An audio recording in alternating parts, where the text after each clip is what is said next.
26 ba? Kamusta po kayo mga minamahal kong kababayan? Ito po ang inyong lingkod, Governor Presby Velasco. Inaanyayahan ko po kayong manood at sumubaybay sa ating programa, Presby with Love. Kasama ko po dito si Speaker Lord Alan Velasco, dito sa Marinduque News Network, Lucky 7 Channel 3, Radyo Kamalindig at Radyo Natin Buwak. Atin pong tatalakayin at bibigyan linaw ang mga isyong napapanahon kaugnay po sa ating mahal na lalawigang Marinduque. Maaari po kayo magpadala ng inyong mga katanungan at suwestyon sa aking official FB page, Governor Presby Velasco, Province of Marinduque, o tumawag o mag-text sa telepono 0930-510-2411. Patuloy po tayo mag-ingat mga kababayan at manalangin po tayo na sama-sama nating malampasan itong krisis at pandemyang ito. Pagpalain po kayo ng ating Panginoon. Praise be with you.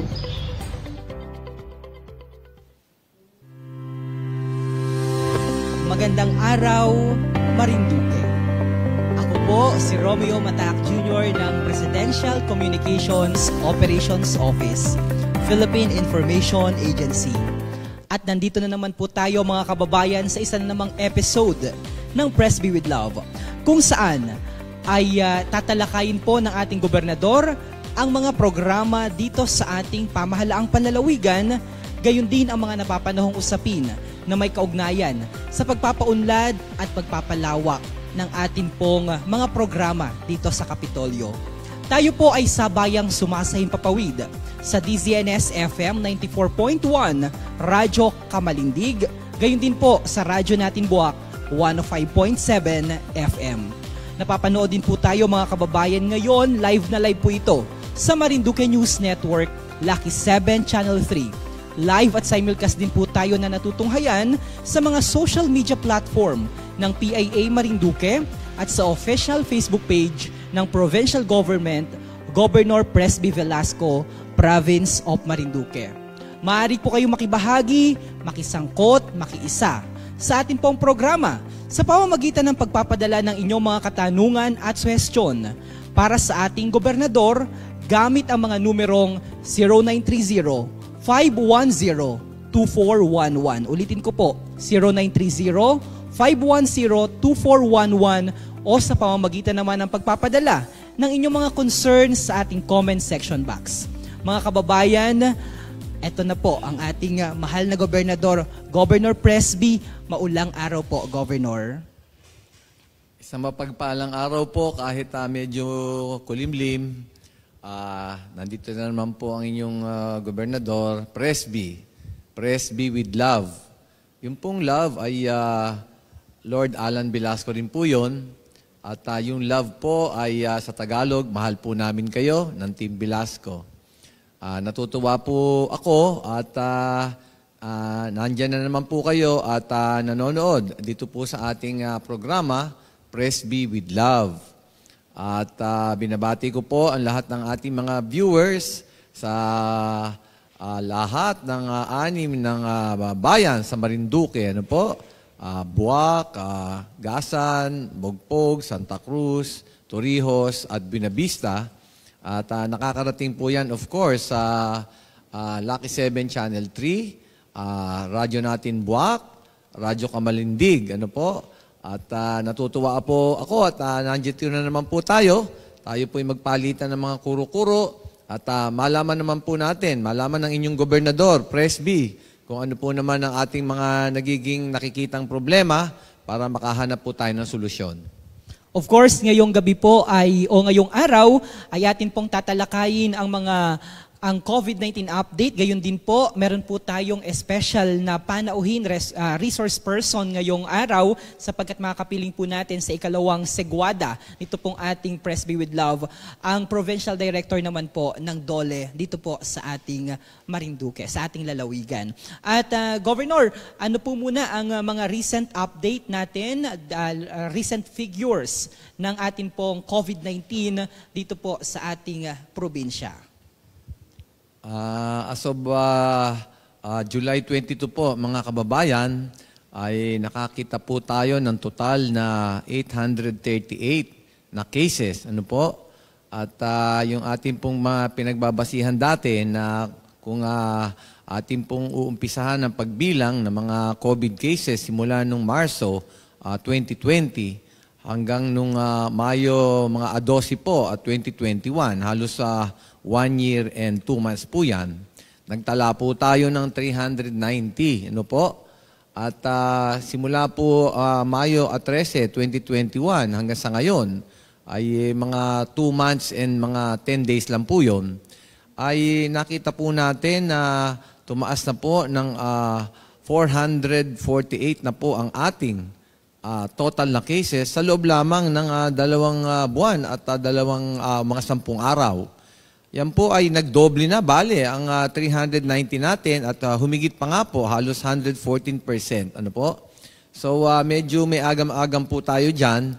Talaga po nga lalo naghihigpit po tayo sa ating minimum health protocols at ating pong nire-remind po ay itong ating mga BHERTs at mga barangay captain at itong ating mga barangay officials na lalo pong paigtingin yung pagtupad natin sa mga minimum health protocols. Yun naman pong total active cases sa ngayon as of July 22 ay 67 po. At ito po ang distribution ng mga COVID cases sa iba't ibang bayan. Sa Buwak po ay merong 19 po tayo. At dito naman po sa Torrijos at Gasan ay may tig 15.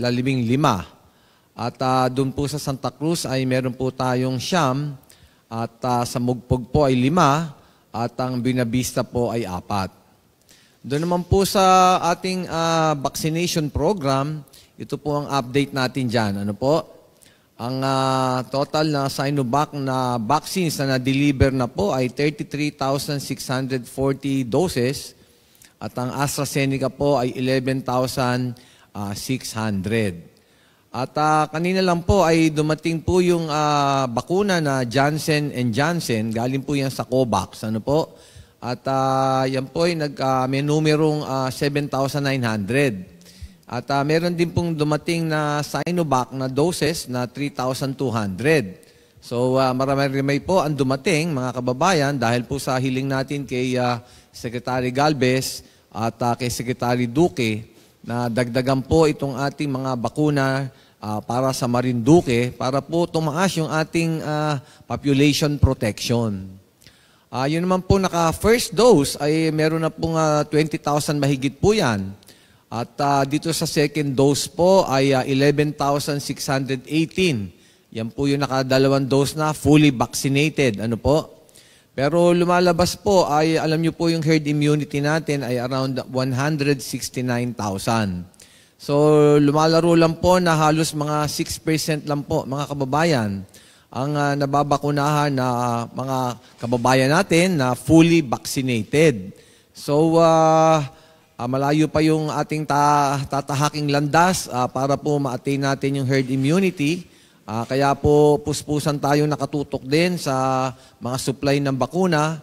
At ang pangako po ng mga supplier ay itong 3rd quarter at 4th quarter. Binabantayan po natin yan at patuloy pa rin po naman ang paghiling natin ng mga additional na bakuna sa ating DOH at NTF.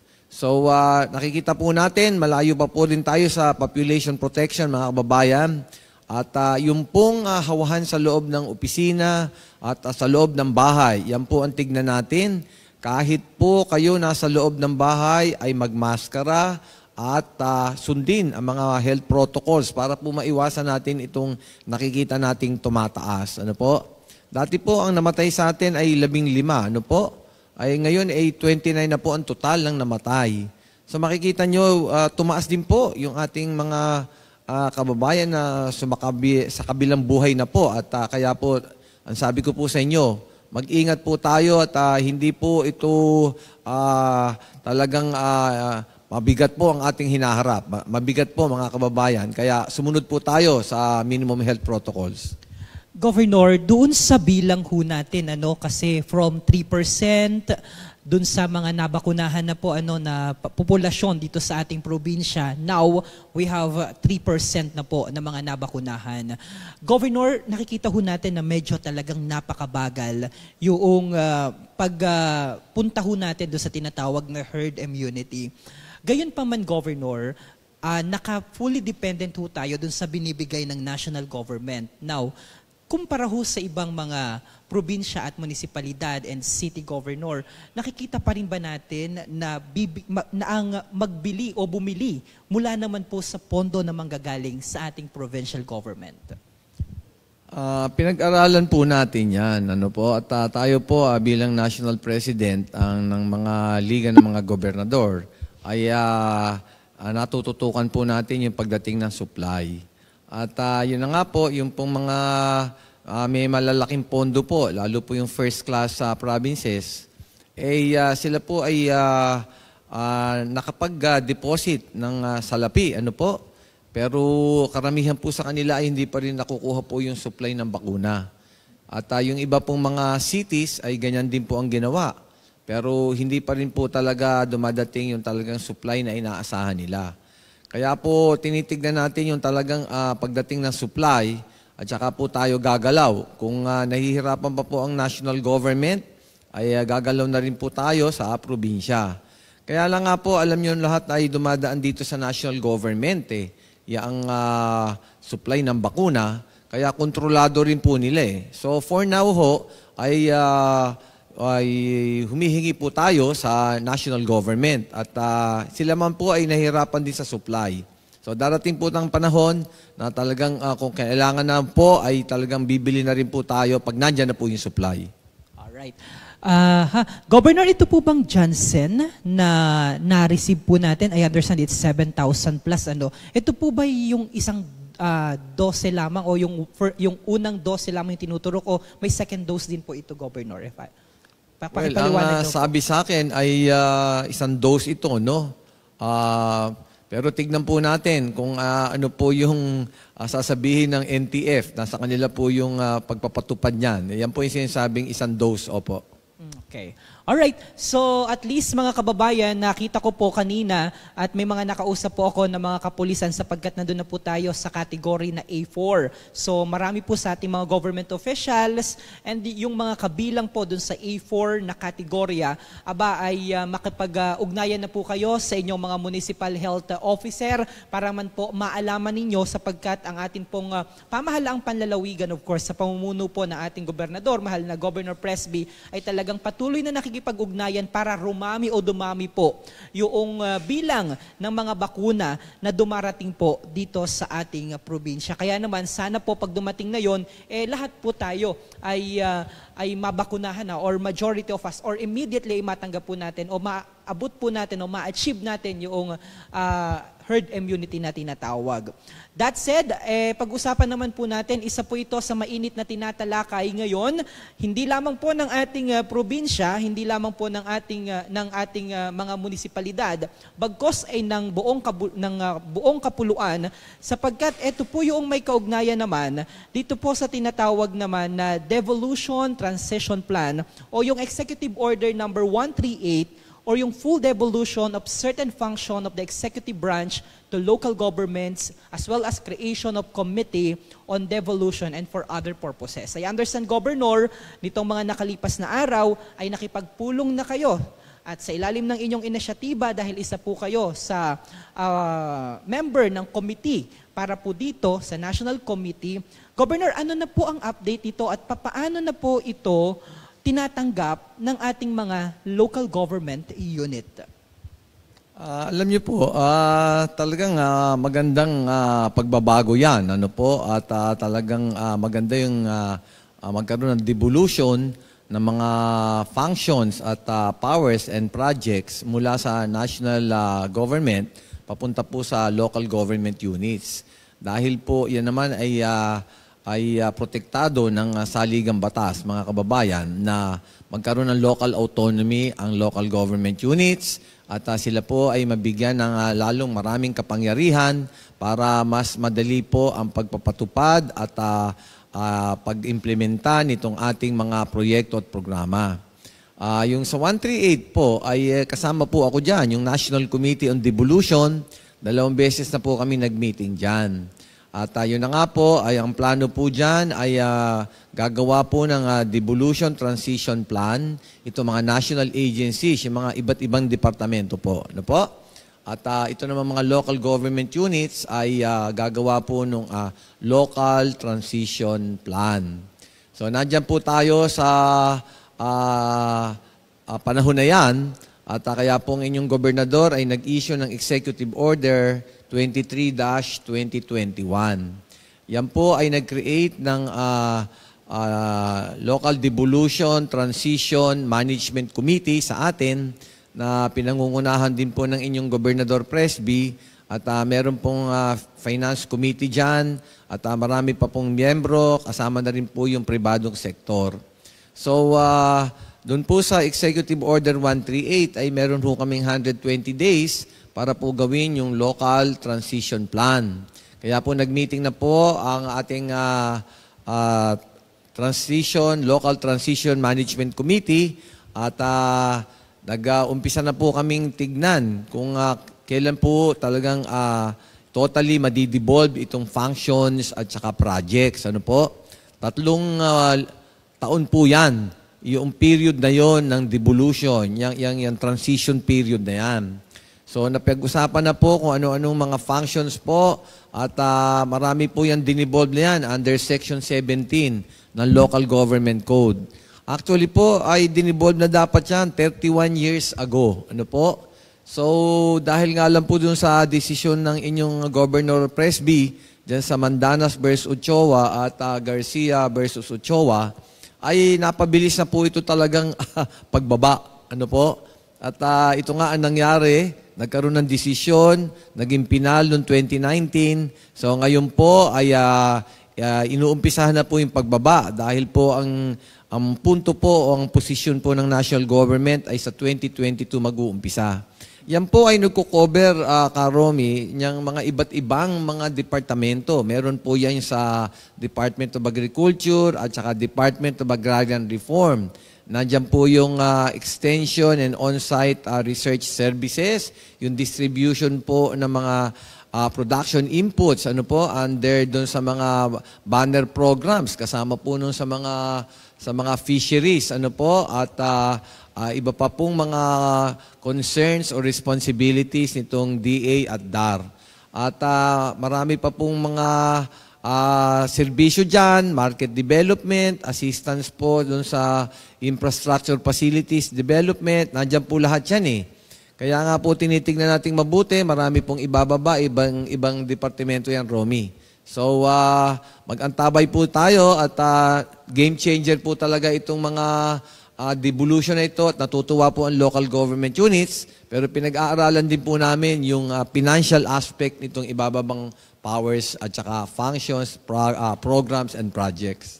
Nakita ko po, Governor, yung update ni Mayor Nancy Madrigal dyan sa Buena Vista. Nagsimula na po silang bumuo at magbalangkas po ng mga usapin hinggil po dyan sa devolution na mangyayari po sa susunod na taon.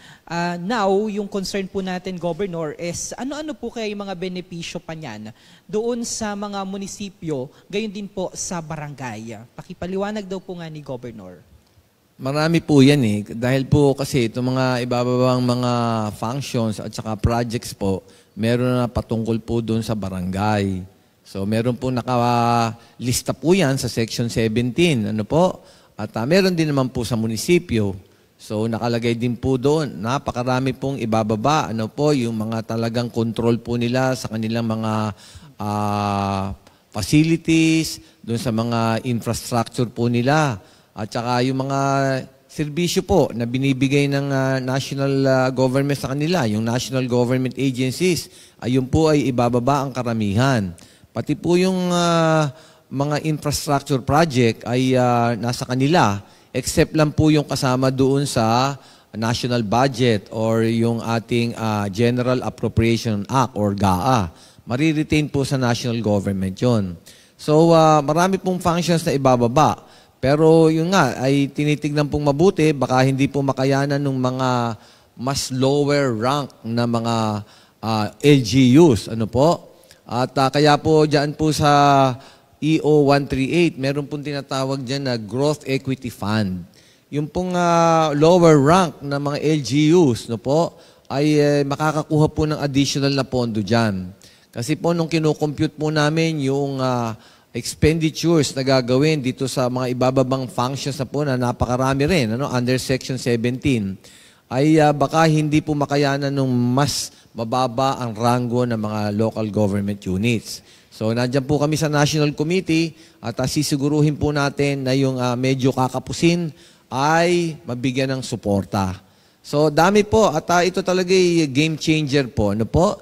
At lalakas po ang mga local government units. At may mga functions po, may mga responsibilidad, meron po mga projects and programs na dati po ay ang national agencies po ang nag-i-implement. Pero sa ngayon po ay ibababa na po yan sa barangay, ibababa po sa munisipyo, ibababa sa lalawigan. So napakaganda po yun, talagang lalong lalakas po ang local government units, pero yun nga po, depende rin sa sitwasyon ng local government units. At depende rin po yan sa national tax allotment na ibibigay sa ating mga local government units. Opo. Governor, marami din po maliban sa mga pinuno ng mga munisipyo at mga barangay at mga provincial heads ay marami din pong nanunood sa atin ng mga head ng national government agency na meron po dito sa ating probinsya. Kaparehas po nila Miss Amy Diaz at nila PD Roniel Macatol. Lagi po yung nakatutok dito sa ating programa. Syempre, concerned din po sila, Governor. Ano naman po yung mangyayari doon sa mga national agency na mawawalan kung sa kasakali man na ibaba yung mga dati nilang ginagawa patungo po sa mga munisipalidad o barangay o sa provincial level? Alam niyo po, kung susundin natin talaga yung Section 17 ng Local Government Code, lumalabas po na itong mga officials ng national government agencies ay ma-absorb po noong local government units. Pero dito po sa EO 138 na nilabas po ng ating mahal na Pangulo Duterte, ay binigyan po ng options, tatlong options po yan. Dito sa mga officialis po ng national government agencies, pwede po silang ma-retain po doon sa kanilang departamento at ihahanap po sila ng pwesto doon. Or pwede po silang lumipat dito sa ibang departamento. Kung meron pong puwang sila doon, may option po sila doon. Pwede naman po silang mag-retire na rin kung gusto po nila. At yun, makukuha na po nila yung retirement benefits nila. Pagkatapos po nan, ay baka kunin sila ng local government units, pwede rin po yun. So, maluwag naman po at hindi naman po mapipinsala o mapiprejudice po itong ating mga opisyales na dati po ay nag-i-implement ng mga functions at saka projects and programs ng mga kanya-kanyang departamento. Ako, maraming salamat, Governor. Ako man po ay natututo at ang dami ko pong nalalaman sa inyong mga ibinibigay na impormasyon dito po sa ating programa. By the way, special shoutout muna sa ating mga kababayan na nanonood po ngayon. Marami pong nakatutok sa ating Governor. Hello, Governor Presby. Salamat po sa Diyos. Love po namin kayo. Maraming salamat po sa Diyos sa mga proyekto na ipinagkaloob nyo dito sa aming Barangay Libtangin. Sa masipag na barangay captain namin na si Merly Semilia at ng kanyang sanggunian. Pa-shoutout po mula sa kay Jean Lumalang Sol. Yan. Sa mga taga-Libtangin, magandang araw po sa inyo. Ngayon, puntahan naman po natin yung mga usapin naman po. Ito, mukhang dito yon. Dito isa sa mga nabiyayaan, Governor, nitong programa natin na Response for Economic Support to Barangay with Loan Assistance Venture o yung tinatawag po natin na PGM Presby with Love. Now, Governor, ano po ang update dito sa napakagandang proyekto po ninyo na ito? Madami na po tayong nabigyan ng cheque at yun na nga po ay talagang ginawan ko ng paraan na eventually po ay cash na po ang ibibigay. Ano po? Para hindi na mahirapan itong ating mga borrowers nitong LOVE loan or Loan Assistance Venture. Sa ngayon po, ang total number ng borrowers po ay 8,441. Marami na ho. At yan po ang breakdown niyan. Sa buwak po ay mga 1,400 po yan. Dito po sa Mugpog naman, 1,200 plus. Ano po? Sa Gasan po ay 1,778. Nakita nyo, ang dami po sa Gasan. Buenavista po ay 720. Torrijos po, 1,171. Ang Santa Cruz po ay 2,077. So sa ngayon po ay 290 na po ang checking na issue. Halaga po 11,095,000. Pero lalo pong bibilis yan hanggang pagpasok po nitong Agosto at hindi na po igagawa ng cheque at ibibigay na pong cash para po mas mabilis. So mabibigyan po natin ng suporta pinansyal itong ating mga kababayan, lalo na po dito sa panahon ng pandemic. Apo. Okay, so gayon din nanonood, Miss Caroline Monton, magandang gabi po at maraming salamat sa ating minamahal na gobernador. Yan. So, maliban po doon, Governor, continuous po yung pag-ikot ninyo, kasama po si Speaker Love. Meron pa po ba kayong update regarding po dito sa ating PGM Lab? Saan naman po kaya yung mga hindi pa po nabiyayaan daw, ay pwede pa raw po ba silang humabol dito sa ating programang PGM Lab, Governor? Opo, nabanggit po natin kanina, mga 8,000 plus po yung nandyan na po sa ating mga application at ginagawa na po ng cheque o cash. Ano po? Pwede pa po yan hanggang mga 6,000 to 7,000 po mag-apply. At yan naman po ay patuloy po namin ibibigay dahil po napakaganda ng ating programa at ang kagandahan po niyan ay talaga naman pong ating mga kababayan ay talagang magaling magbayad. At nakikita na po namin, malaki na rin po yung nakukolekta. So ito pong pondong to ay paikot-ikot lang. Kaya nako, tuloy-tuloy ho, mag-apply lang ho kayo na mag-apply. At ito ay napakagandang proyekto. At tuloy po ang paghanap din natin ng pondo para mas marami po ang mabiyayaan. Kumari po, umabot ng 30,000, 40,000, okay po tayo dyan. At ayun na nga po ang sinasabi natin, ay yun na nga, patuloy po ang pag-distribute. Bukas nga po, sa Torrijos, nako, dami po namin bibigyan dyan. Sa Santa Cruz din po sa hapon, dami po namin bibigyan dyan. Ano po? So patuloy po ang pag-ikot natin, pagbigay po ng itong mga cheque sa ngayon, pero later po ay magiging cash. At ang sinasabi po natin, ito namang umutang na sa atin dito sa Love Loan, ay meron din po silang oportunidad na umutang pa ng mas malaki. Ano po? Ay pwede pong magdagdag ng 50,000, 100,000, 150,000, hanggang 250,000 po. Yan po yung mga hindi nakarehistro sa BIR. Pero yung nakaregister po sa BIR, kahit po 1 milyon, pwede po kayong umutang, pero zero interest din. Ano po? At saka yung moratorium, may moratorium period po, 6 months to 1 year. Hindi nyo muna babayaran yung loan. Kaya po napakaganda to. Ito talagang pampalakas ng ekonomiya, pampalakas ng kinikita sa hanap buhay ng ating mga kababayan. So mag-avail lang po kayo. At kung ano man mangyari, habang kayo may utang, nakatutok din po ang provincial government. Nako, Romy, yung mga nagninegosyo, tutulungan pa rin namin sila sa pagninegosyo. Yung po mga nagpo-produce ng ating gulay, mga pananim, kung anong mga naaani po, lalo po yung mga nangingisda, nandyan po ang provincial government at nakatutok po. At kung nagkakaproblema po sa buyer, nandyan din po lalo. At nakaset up na po kami.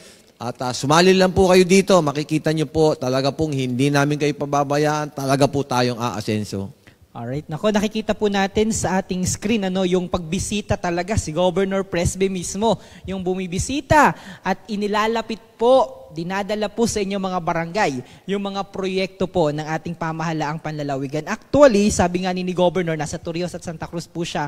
Bukas, meron po tayong kopya nitong activities ni Governor. Kaya antabayanan po si Governor para naman makita niyo po siya ng personal. Nandyan po siya sa barangay, dyan sa Torrijos Covered Court bukas, dyan sa Tawiran Covered Court sa Santa Cruz, gayon din po sa ilan pang mga lugar na nabanggitan ni Governor kanina. So, dyan ho ay magdi-distribute din maliban po sa cheque, Governor, I understand. Mamimigay din po kayo ng mga alagaing manok. O ano pong update natin, Governor, dun sa mga pinamimigay ninyo ng mga baboy, inahing baboy, alagain o paiwing baboy, kambing at manok para sa ating mga kababayan, Governor? Tuloy po yan, mga kababayan. Yung talagang pinapalakas po natin itong pagpaparami ng baboy, pagpapalaki ng baboy. Dahil alam mo naman po ay marami pa rin tinamaan ng ASF at yung mga lugar na yan ay hindi po basta nare-rehabilitate. Mahirap pong pag-alagaan ulit ng baboy yan at parang kontaminado na po yung lugar. So ang ganda po ng Marinduque at grabe po ang stricto tayo sa pagpasok ng mga maaaring makapagdala ng ASF. Kaya po ito namang ating pagpaparami ng baboy ay ang ganda po ng merkado natin. Tinatangkilik po tayo, yung native pig po natin, lalo na, yan po yung pang kutsinilyo, de leche, ay meron na po kami mga buyer niyan. Ano po? Yung white breed naman ay tutok din po kami na para mas marami po. Alam niyo naman po, 280 million ang AAA slaughterhouse na pinakamoderno po yan dito sa ating rehiyon. Ano po? Yung kambing, namimigay din po kami at yung ating mga native chicken, yan po ay nagagamit na po sa pangkain ng ating mga kababayan. Pero ang importante po, pag marami na po, ay ibibenta rin po namin yan sa merkado sa Maynila. Napakabuti po niyan dahil ibang-iba po yan, yung native chicken natin. Komparada po doon sa mga ibang chicken na ang lalaki nga po, ay pero tinatanong naman kung ano po yung nakakapagpalaki kaagad yan. Ano po? So yung talaga pong health conscious na tayo ngayon. At mga kababayan natin sa ibang lugar, sa Manila, lalo na po, ay Metro Manila, dami pong naghahanap yung native chicken, yung ating native pig, at yung kambing nating malalaki, may buyer na rin po kami. So, tuloy po tayo sa programa nito at sumali po tayo. Sigurado pong kikita po tayo ng malaki. Governor, ang sarap makita ng ating mga kababayan na tumatanggap ng mga kambing at mga manok mula po sa inyo. And ngayon po ay tayo muna ay pansamantala pong magko-commercial break, pero kagaya po ng sinabi namin sa inyo kanina, may special po tayong panauhin dito sa katauhan po ni Mr. Peter James Cortazar, ang Provincial Director ng Dole Marinduque, at para i-discuss po sa inyo, ipaalam po sa inyo ano-ano po yung mga pangunahing programa ng Dole. Alam nyo po, ang raming mga benepisyaryo ng Dole Tupad. Gayon din po yung may kaugnayan naman po sa ating mga OFW sa OWA. Magbibigay din po ng update si si PD James Cortazar. Gayon din, special shoutout po sa ating bukal, Lynn Angeles ng 1st District ng ating pong pamahalang panlalawigan, sapagkat nakikiisa po siya sa ating Presby with Love ngayong araw. Mga kababayan, dyan lamang po kayo, magbabalik kami makalipas lamang ang ilang mga paalaala. Sino ang unang mabibigyan ng bakuna? Bibigyang prioridad ng gobyerno ang mga frontline health workers, senior citizens, indigent population at uniformed personnel para sa bakuna. Bakit sila ang bibigyang prioridad para sa bakuna? Dala ng limitadong supply ng bakuna, binigyang prioridad ang mga frontline health workers at uniformed personnel upang mabigyang proteksyon ang mga nasa linya ng trabahong mas mataas ang posibleng exposure sa virus at mapagpatuloy nilang gampanan ang kanilang responsibilidad sa publiko at pribadong sektor. Uunahin ding bakunahan ang mga vulnerableng grupo tulad ng matatanda at indigent population dahil sila ay higit na apektado kung magkaroon ng malubhang COVID-19. Pwede ba akong bumili ng bakuna sa pribadong klinika or parmasya? Hindi maaaring bumili ng bakuna mula sa pribadong klinika o parmasya. Sa kasalukuyan, ang gobyerno lamang ang otorisadong bumili at mamigay ng bakuna. Hanggat wala pang full market authorization ang Philippine FDA, walang maaaring magbenta ng kahit anong bakuna sa COVID-19 sa publiko. Libre ba ang bakuna para sa prioridad na grupo? Ang gobyerno ang sasagot sa bayad sa bakuna para sa ating kababayan na kabilang sa prioridad na grupo. Kung hindi ako kasama sa prioridad na grupo, paano ako makakakuha ng bakuna? Patuloy ang pakikipagnegosasyon ng gobyerno para masiguro ang sapat na supply para sa lahat ng Pilipino, kabilang ang mga hindi nasama sa prioridad na mga grupo.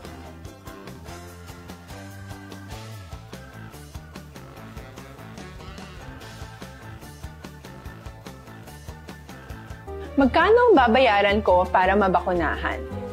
Ibibigay ng gobyerno ang bakuna ng libre. Wala kang dapat bayaran para magpabakuna.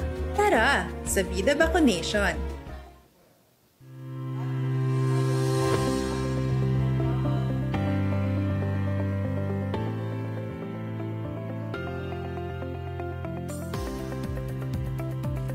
Mga kababayan, muli po tayong nagbabalik sa ating programang Presby with Love. At kagaya po ng sinabi namin kanina, ay meron po tayong espesyal na panauhin.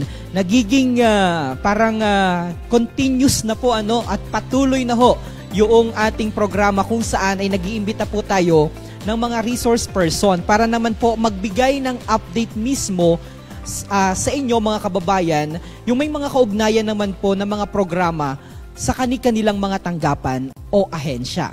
Kaya ngayong araw ay makakapiling po natin si Mr. Peter James Cortazar, ang Provincial Director ng Dole Marinduque, para naman po magbigay ng update sa inyo sa mga pangunahing programa ng Dole sa ating lalawigan. Gayun din po, tumutok po yung mga kababayan at mga mahal nating mga OFW sapagkat papahapyawan niya po yung mga programa na nakaalat o yung allotted para sa inyo. Magandang araw po, PD. Welcome po sa Presby with Love.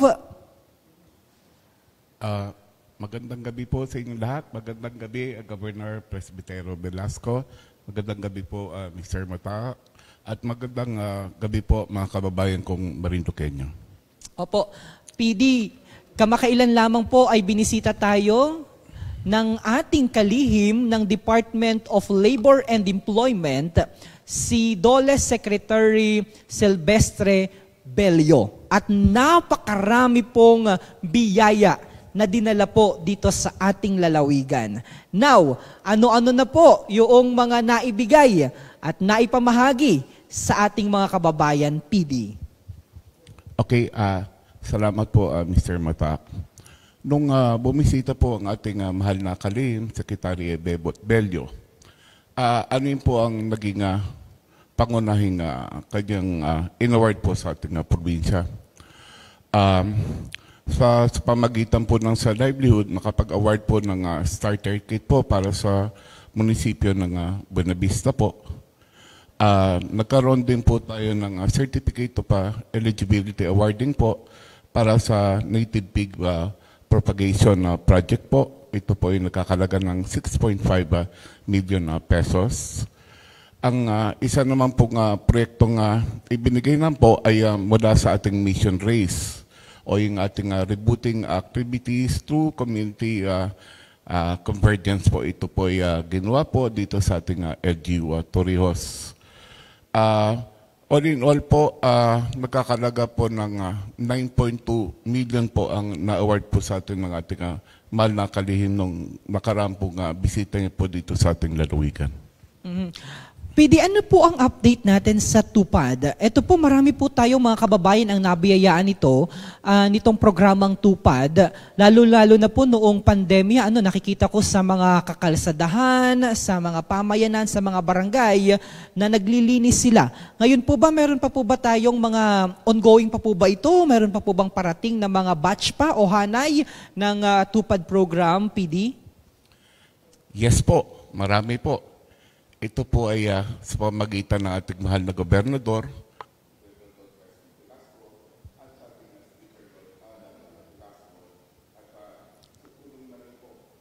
Okay. Sige po. Alright. So, medyo nagkakaroon lamang ho tayo ng technical difficulty. But I understand, Governor, yung nung bumisita po dito si Secretary Bebot, ano po yung highlight nung yung sabi niya sa kanya? Sabi niya sa iyo, ito talaga yung maipagmamalaki ko na biyaya para sa Marinduque. Nako, napakaganda po talaga yung pagbisita dito ni Secretary Silvestre Bebot Bello III. Ano po? At yun na nga po, ay nabigyan na po tayo ng Dole TUPAD na 122 million sa unang 6 na buwan itong taon na ito. Ano po? At nakakatuwa nga po, kausap ko po yung mga barangay captain ng Buwak kagabi ho at doon namigay na po kami nung chariot ni Speaker Lord Alan Velasco. Ang sabi nga po ng mga barangay captain, lahat yata nung aming mga kabaryo doon na malalakas ang katawan ay nabigyan na ng Dole. So talagang tuwan-tuwa po sila. At syempre po ay napangakuan din po tayo ng government internship program ni Secretary Bebot Bello. So maglalaan po dyan at para po yung mga nakagraduate po ay mabigyan na kaagad ng trabaho at yun po doon po sa ating mga ahensya ng gobyerno ay mabibigyan po sila ng training at the same time ay may bayad kaagad. At meron pong special program para po sa employment ng students, ano po, yung SPES. At yun na nga po ay talagang habang nag-aaral pa lang ay kikita na po sila. So marami pong naipangakong ganyan. Kaya napakaganda po, alam niyo po si Secretary Bello nga ay naging Secretary of Justice siya nung panahon po ni Pangulo Fidel Ramos. Ako po ay undersecretary noon nung na-appoint siyang Secretary of Justice. Kaya nakasabay ko po sa trabaho yan sa Department of Justice. So kilala naman po tayo dyan. And of course, ang ating pong congressman ay Speaker of the House of Representatives. Ay iba po talaga yung mga nakapwesto po nating Pride of Marinduqueng congressman. Kaya naman po talaga ang dami na po nating naibigay na sa atin na mga Dole Tupad. Ay palagay ko po ay kung ay biverifyin po natin kay PJ Cortazar, ang ating PD po ng Dole.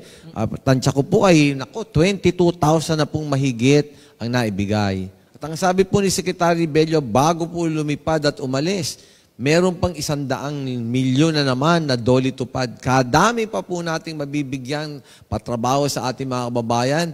At meron pa nga pasabi, baka madoble pa yan. 200 million pa ang maibibigay sa inyo. So nakita niyo naman po, yan ang Team Velasco, Speaker Lord Alan Velasco, Governor Presby. Yan po, ganyang katibay, ganyang kalakas ang koneksyon sa ating national government. Kaya makikita nyo po, sisipa kaagad itong ating lalawigan, uunlad po kaagad dyan, tapusin lang po natin ang COVID-19. Napakasarap mapakinggan, Governor, ang unti-unting paglipad ng atin pong lalawigan. Balikan po natin si PD doon sa mga programa ng DOLE dito po sa ating lalawigan. PD, ano po yung sinasabi o kinukwento nyo po hinggil naman po doon sa TUPAD program? Yun po ang ating sinabi ng ating mahal na gobernador ay sadyang totoo po ang kanyang naiulat. Mula po ng Enero hanggang sa kasalukuyang buwan po, ay halos po ay total ng 22,000 Marinduqueños po nag-benefit sa ating TUPAD program. Ang peso value po noon ay nagkakalaga ng humigit kumulang 122 million na naging wages po ng ating mga kababayang Marinduqueño. Apo. At hindi lamang po yung mga non-formal sector ang nabibiyayaan itong programa na ito. Ano po, pati mga sektor ng kabataan, yung mga nag-aaral at yung mga out-of-school youth, ay pwede rin po actually, isa po sa mga kasama natin ngayon dito, ito po yung na-deploy sa aming tanggapan, Governor, sa Philippine Information Agency, ay bahagi po nitong SPES, kaya naman po tuwang-tuwa siya. Gaano po karami yung bilang ng mga kabataan na nag-under ngayon nito pong SPES o Special Program for Employment of Student PD dito po sa ating probinsya? Sa ngayon po, sa ating lalawigan, meron po tayong 220 SPES beneficiaries para sa ating anim na bayan po ng ating probinsya. PD yan, sige po. PD yan po ba ay ongoing o tapos na? Yung mga interesadong mga kabataan na gustong mag-apply, pwede pa po ba silang mag-apply, PD? Ito po ay ongoing. Intention nga po, tama po sinabi ng ating mahal na gobernador, ito po ay pagbibigay ng opportunity sa ating mga estudyante po na nagkakaedad po mula 15 hanggang 20 taon o kung minsan ay 22 taon na makapag-ipon po ng konti na para sa pangtusto sa kanilang pong pag-aaral. Sila po ay magtatrabaho anywhere from 22 days to 52 days during summertime po at during Christmas time. Ngayon po sa ating gawa ng nabago po ang school year calendar, varied po ang yung sasabing implementation po ng kada munisipyo. Una po sa ating natapos po ay ang munisipyo po ng Buenavista. Kasunod at halos magkakasunod na po kasalukuyan na nagpapatupad po ng SPES program ang iba pa po nating mga munisipyo. Okay. At patungkol naman po, PD, noong bumisita naman dito si Secretary Berna Puyat, meron din po siyang regalo o biyaya na dala. Ano po ito po yung a collaboration between DOT or partnership between Department of Tourism and DOLE. Ito po yung DOT DOLE Camp. Ano na po kaya ang update dito, PD? Lahat po ba ay naibigay na po yung mga nararapat na cash aid o assistance para po doon sa sektor naman ng turismo, specifically dito sa ating probinsya? Yes po. Para sa ating DOT DOL po na camp o yung sasabing ating COVID Adjustment Measures Program, ang total establishment po natin na nabiyayan po ng itong financial assistance po na to ay bumibilang po ng 920 at ang manggagawa po ay bumibilang ng around 8,119. Total cash assistance po na bigay ng programa po ito ay humigit kumulang sa 40 milyong piso po. Alright. So, dun po sa DOLE na programa, DOLE Tupad, PD, karaniwan po na nakikita natin, naglilinis nga po sa mga barangay, sa mga pamayanan, yung tinatawag natin na social community services. Apart from that, PD, meron pa po bang mga ibang pwedeng gawin o maaring ipagawa sa mga benepisyaryo ng DOLE Tupad ang atin pong mga mayor o yung mga barangay captain na siyang nangangasiwa po ng programa na yan pag dinadala nyo po sa mga kabarangayan? Yes po.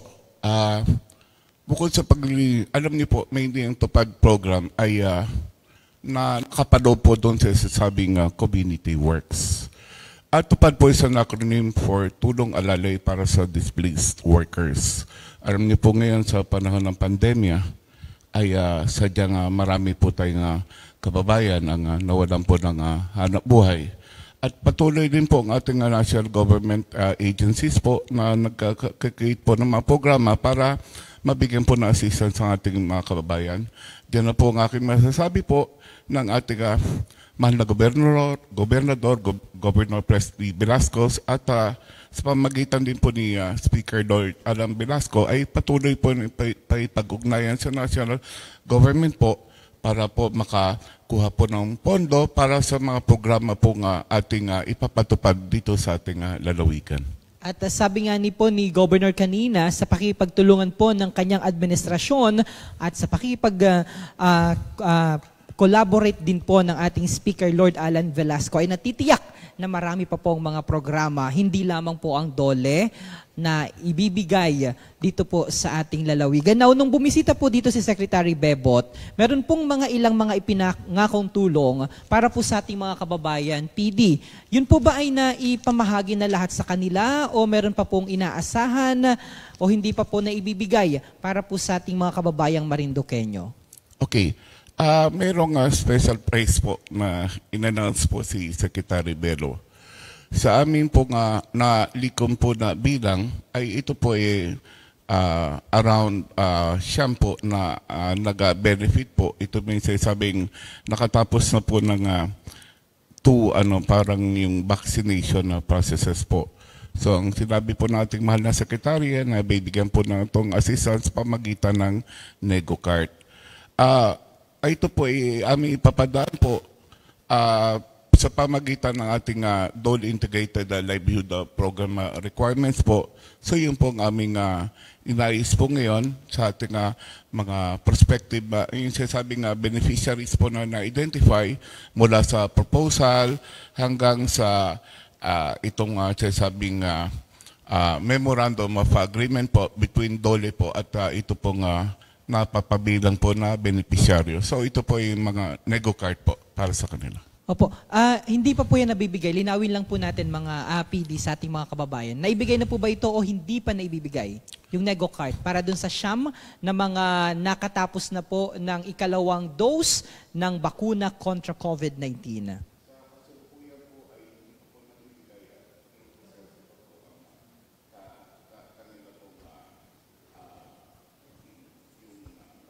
Mga dokumento. Opo. Okay. So, balikan po natin si PD. Maya-maya, ano po?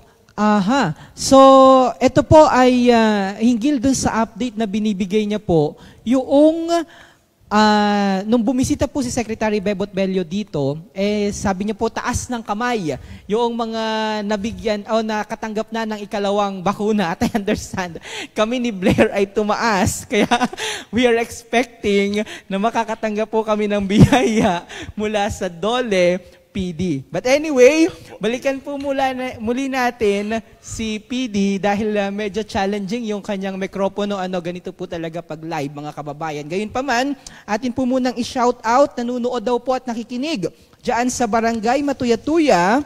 Napakaganda naman ng inyong programa, Joseph Piñaflor. Sadya nga ni po sapagkat inilalapit at idinudulog po natin sa ating mga kababayan, dinadala po natin sa inyong mga tahanan yung mga programa po ni Governor sa pamamagitan ng Presby with Love. Okay. Ito po yung isa pang special greetings daw pala sa mga taga Matuyatuya at sa Barangay Alobo dahil sila po ngayon ay nakatutok ngayon dito sa ating Presby with Love. Ito po, hinggil naman po doon sa update natin sa atin pong mga kababayang OFW. Alam nyo, PD, ang raming mga kababayang OFW natin ang nagkomento doon po sa pinamahagi na 30,000 sa mga anak ng OFW. Kaya kayo na po ang magpaliwanag sa ating mga kababayan, sino-sino daw po yung nakatanggap ng 30,000 at bakit ilan lamang daw po yun, samantalang marami po ang mga OFW dito sa ating probinsya. Okay. Ito pong sa pagbigay po ng assistance sa ating overseas Filipino workers, dalawa po yan, isa pong sea-based at saka land-based. Sadya pong marami pong nag-a-apply, ngunit ito po ay ating kina-qualify, kung qualified po talaga doon sila sa sabing requirements po ng programa. Tulad po ng Dole ACAP. Ang Dole ACAP po, sa kasalukuyan, ang total po na beneficiaries po ng ating OFW ay bilang po ng 148 na or total po na 148,000 po ang pondo po na inallocate po sa kanila. Yun naman po nga sinasabing sa 30,000 na cash assistance po, ito po ay educational assistance ng OWA para doon sa sinasabing single OFWs. Ito po ay para sa isang 4-year college course po. Bibigyan po sila ng assistance of around 30,000 po every school year po. Okay. Yan po ba ay ongoing PD? Or halimbawa, pwedeng mag-apply yung mga hindi pa nakaka-apply kung sila man ay kwalipikado para dito sa programang ito? Amin po nga, inanyayahan po ang ating mga OFW kung mangyari po sumadya sabing tanggapan sa DOLE Marinduque at nandun din po ang ating overseas workers welfare desk officer po, itong ating welfare officer si Ms. Venus Narvaez, para po mag-apply po kayo dito, lalo na kung kayo ay sinasabing beneficiary po ng ating OFW po nasa abroad, especially mga single po, sa ating mga estudyante, mabibigyan po kayo ng ating sinasabing educational assistance. At kung kayo naman po ay displaced worker, gawa nitong COVID, kayo po ay mabibigyan ng assistance of around 10,000 pesos po per OFW. Apo.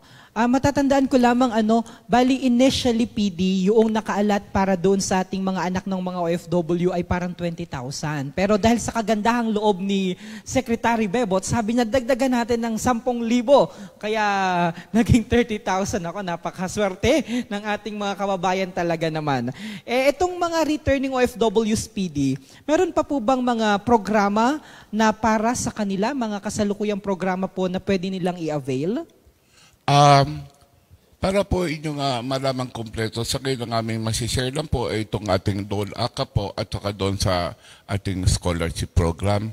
Pero para sa ating mga kababayang OFW po, para po malaman nyo initially kung kayo mag-qualify po para sa ating OWA assistance, mangyari po ay tumawag po o mag-text sa mga numerong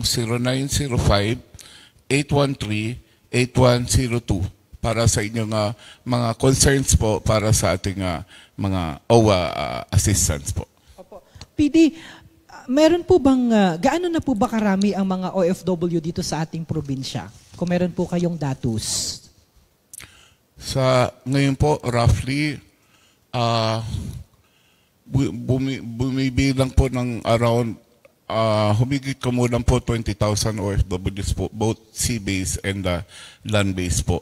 So ito po ay binubuo sa pamagitan ng ating OFW family circles na bumibilang po ng humigit kumulang po nasa 500 po, province-wide po yan. Opo. So with that number ho, Governor, ano naman po yung counterpart na pwede nilang, o counterpart programs ng local government o ng provincial government para po sa ating mga OFW, Governor? Well, sa parte po ng provincial government ay nandyan po yung mga programa namin na pwede maitulong sa kanila.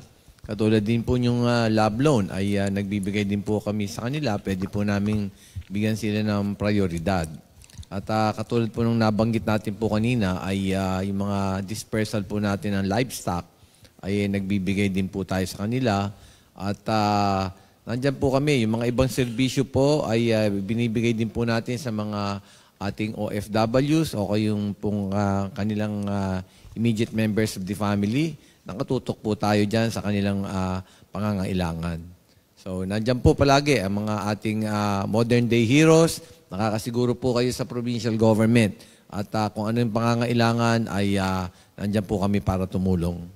Okay. Sabi po nung isang nagpadala ng komento sa inyo pong official Facebook account, Governor, tapos na rin po ako ng second dose. Nanonood po ako dito sa Balanacan. Baka meron daw po ba akong matatanggap mula po sa DOLE. Yun lamang po yung mga present o yung mga dumalo doon sa pagbisita ni Secretary Bebot Bello dito po sa ating probinsya. So, yun nga po yung tanong ko dati pa kay Governor yung doon sa mga naka-second dose na, dahil sa Maynila po, Governor, yung mga establishment, meron po silang nakukuha ng mga certain privileges like mga discount. Yan po ba yung nakikita natin, Governor, na pwedeng i-apply din dito sa ating lalawigan para naman mas ma-encourage pa po natin ang karamihan sa ating mga kababayan na magpabakuna na para malabanan po natin. Unahin po natin si Governor PD. Ano po? Well, alam niyo po, nung nag-uumpisa pa lang yung pagbabakuna, palagay ko po yung inyong gobernador ang unang nagpa-raffle po dito sa ating mga health workers. At yung nga po ay atubili pa po yung iba na magpabakuna, kaya po natin naisip yan. At bilang national president po ng mga League of Provinces of the Philippines, mga ating gobernador, ay ating pong nasabi yan sa mga interview. Ngayon, maganda naman pong suggestion din yan at baka maihabol po natin sa reprogramming yan. Alam niyo naman po, inalagay po yun sa AIP Pero yung mga binigay po namin pang raffle nun, galing po sa bulsa ng gobernador yun. Yun naman po talagang bibigyan po natin ng mga prioridad, yung nagpapabakuna po, lalo na yung pangalawang dose, At kailangan naman po natin tapusin talaga itong pagbabakuna. So wag ho kayong mag-alala at palagi naman pong may pabuya ang ating Gobernador Presby. Kasama po dyan si Speaker Lord Alan Velasco. Basta magpabakuna na po tayo. Kailangan po ang proteksyon. Sa bahagi po ng DOLE, PD, baka may additional po kayong comment or mensahe? Sa binanggit po nating mahal na Governor Presby Velasco, tama nga po sa umpisa po buwan ng Agosto sadyang papasok na po yung kanilang napag-usapan po na assistant po sa ating lalawigan. Mangyari po magpalista na po tayo sa ating mga kapitan ng barangay kung gusto nyo po mapabilang po sa ating tupad program.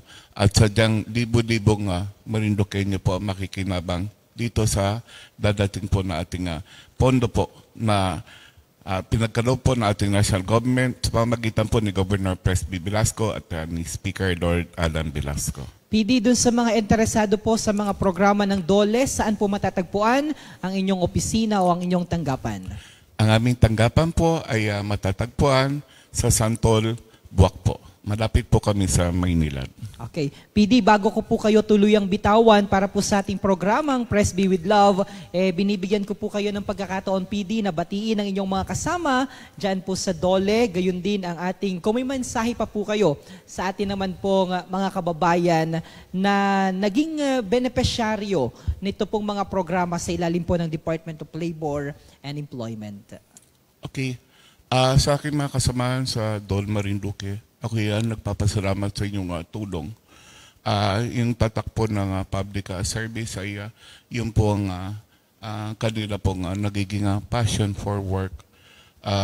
Aking personally, ako po grateful po sa kanila. Too many of them to mention, but to mention a few, of course, Marjun, Shadow, Kenneth, and the rest. Of course, sa ating OWA, sina Venus at saka si Joy, marami po salamat po sa inyo.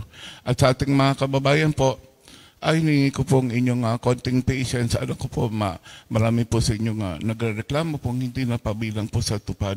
Kaya niyo po ginagawa po namin, abot namin makakaya po upang lahat po kayo ay aming mapaglingkuran. Muli po, aming pinaalala, kung gusto niyo pong mapabilang dito sa ating tupad program, kung maaari po ay tayo may pag-ugnayan sa ating mga barangay captains po para mapagpalista. So, ang qualified po na beneficiaryo ay anywhere from 18 years old hanggang sa ating mga senior citizen na qualified po mula 60 up to a maximum of 75. Pero kailangan lang po ng inyong fit to work po galing sa ating rural health units. Yan lang po. Maraming salamat po sa ating Provincial Director ng Department of Labor and Employment na napakasipag, no, bago pa bumisita dito si Secretary Bebot, siya ang ating kaulayaw palagi para naman maging smooth yung kanyang pagdalo dito. Gayun din yung pagbisita niya dito sa ating lalawigan, gayun din patuloy yung mga programa na binibigay dahil kayo po ang binabaan talaga po nitong mga Bayanihan 1, Bayanihan 2. Kaya naman maraming salamat po sa inyo at sa lahat po ng biyaya na binigay nyo para sa ating mga kababayan. Once again, Mr. Peter James Cortazar, ang Provincial Director ng Dole Marinduque. Okay. At sa pagpapatuloy po ng ating programa, oras na po para po tayo ay pansamantala ng magpaalam. Meron pa po tayong ilang mga pending na mga question dito pero tatalakayin po natin yan, yung mga padala pong mga katanungan ng ating mga kababayan, yung mga gusto nyo pong mga programa na marinig mula po sa ating gobernador. Pag-uusapan po natin yan sa darating naman po na Huwebes. Special shoutout daw po sa mga taga-Alobo na nakikinig ngayon at nanunood dito po sa ating programa. At dito na po tayo nagtatapos sa ating Press B with Love, Governor, para sa inyong mga iba pang mga mensahe para sa ating mga kababayan. Go ahead po. Mga kababayan, alam niyo naman po na nandito palagi inyong Gobernador, Press B, at kasama po palagi natin si Speaker Lord Alan Velasco, number 4 po na highest official sa buong bansa.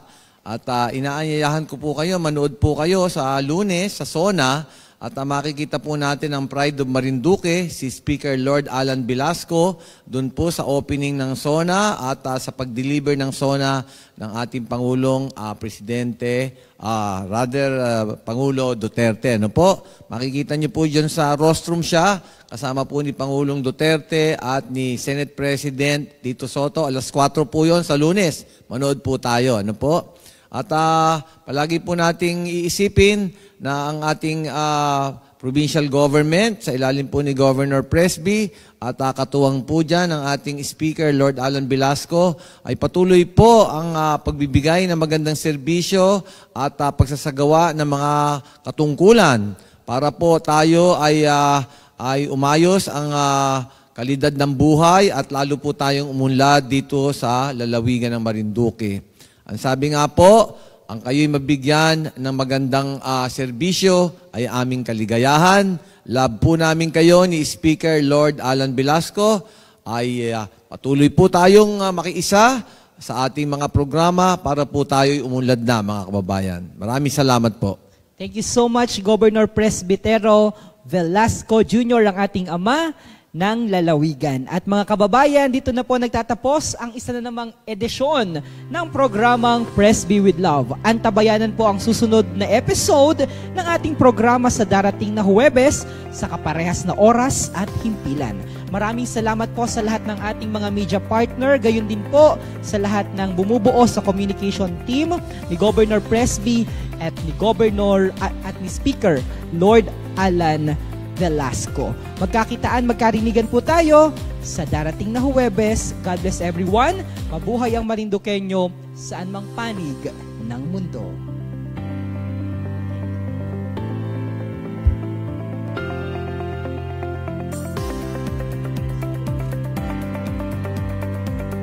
Kamusta po kayo mga minamahal kong kababayan? Ito po ang inyong lingkod, Governor Presby Velasco. Inaanyayahan ko po kayong manood at sumubaybay sa ating programa, Press B with Love.